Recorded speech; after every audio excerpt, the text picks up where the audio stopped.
I am an American citizen, a proud American citizen, and if you're from another country, cool. I mean, it's nice that you are, and I hope you have the freedom to vote and that vote counts. I'm a huge fan of making it convenient for people when it comes to voting, and at the same time, I'm a little concerned with the direction of electronic voting because the code that's used for the electronic voting and the processing is not open source. No one knows whether or not your vote is really, truly counted. Even if you had a printout confirming what your vote was, you don't know how it was tallied. You don't know if there was tampering involved. You can't look at the source.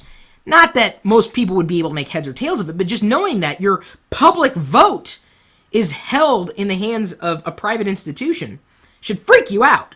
But there are some reasons why Americans simply can't vote online. And they're viable reasons largely related to security. But even with electronic voting or traditional voting, voter fraud has been happening since people could vote. I just wish it was a much more transparent process. So security is something that should absolutely be top of mind when it comes to voting online. I would love to be able to vote from my web browser, but there's no true way of authenticating that it's just me. Yet, we're not there today. Of course, there's also other issues that are abound when it comes to voting online and why we can't use the internet to vote today. But how would you feel if you voted electronically and it was discovered that your vote didn't count? It's probably happened.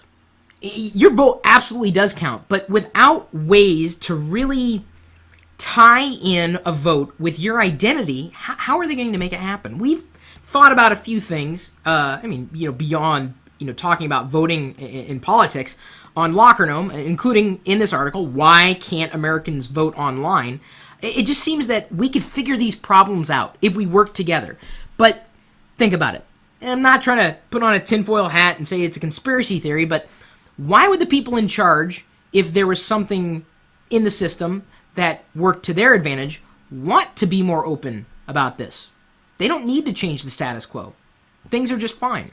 I believe that for us to have a 100% secure future, we need to be 100% open. What are your thoughts?